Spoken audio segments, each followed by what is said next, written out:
Good morning বন্ধু বান্ধৱীসকল, আপোনালোকক সকলোকে আমাৰ নতুন চেনেল লিভি চিম্পল ভিলেজ লাইফষ্টাইললৈ স্বাগতম জনাইছোঁ। দেখিছে নহয়, মই আছোঁ বাৰী এখনত, কিন্তু কাৰ বাৰী?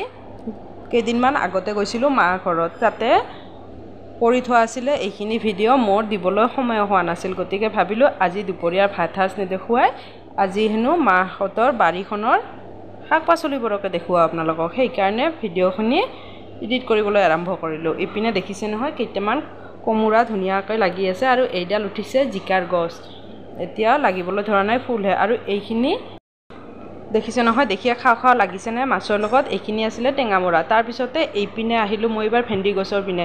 ভেন্দিবোৰো লাগি আছে ধুনীয়াকৈ, কেইজোপামান আছে, ভালে কেইজোপা ভেন্দিৰ গছ তাতে ধুনীয়াকৈ লাগি আছে। এইবোৰ ফলবোৰ দেখিছেনে? তাৰপিছতে আহিলোঁ কণ বিলাহী, ভালে কেইজোপা কণ বিলাহী গছৰ ছিঙিব পৰা নাই, পকি সৰি গৈ আছে কণ বিলাহীবোৰ। আৰু এইবোৰ আছিলে ৰঙালাওৰ গছ, আৰু লগতে এইবোৰ কিবা হেলেঞ্চি নেকি শাকো হৈছে। এয়া ৰঙালাও দেখিছেনে, পকি আছে ধুনীয়াকৈ। ৰঙালাও আগবোৰো খাবলৈ ধুনীয়া হৈছে, মই খাই বিৰাটেই ভাল পাওঁ। আৰু এইটো আছে কেঁচা, পকা নাই এতিয়ালৈকে।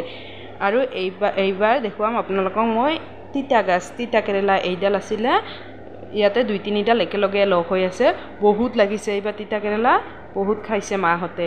এতিয়া কিন্তু গছডালত বেছি ফল নাই, সৰু সৰু আছে, ডাঙৰকেইটা ছিঙি লোৱা হৈছে খাবলৈ। তাৰপিছত এইকেইজোপা বেঙেনা আছিলে, সৰু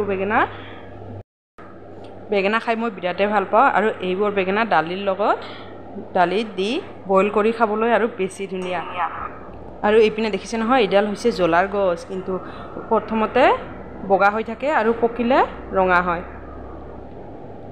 আৰু তলত আছে এইডাল ধুনীয়াকৈ লাগিছে, গোটেইকেইডালে বহুত লাগিছে।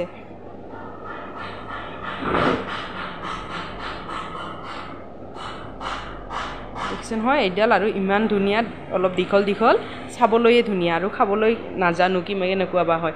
আৰু এইডাল আছিলে অমিতা, ওচৰতে লাগিছে, হাতেৰে ছিঙিব পাৰি, সেইকাৰণে মই এটা ছিঙিয়াই ল'লোঁ। তাৰপিছতে বাৰীৰ শাক পাচলিবোৰ দেখুৱালোঁ যেতিয়া, ফুলডাল কিয়নো নেদেখুওৱা, ইমান ধুনীয়া ফুল। তাৰপিছতে এইখিনি আমি ছিঙি অনা আজিৰ পাচলিখিনি। আৰু যদি ভিডিঅ'টো ভাল লাগিছে তেনেহ'লে প্লিজ চেনেলটো লাইক, কমেণ্ট, শ্বেয়াৰ আৰু ছাবস্ক্ৰাইব কৰি দিব। আজিলৈ ইমানেই।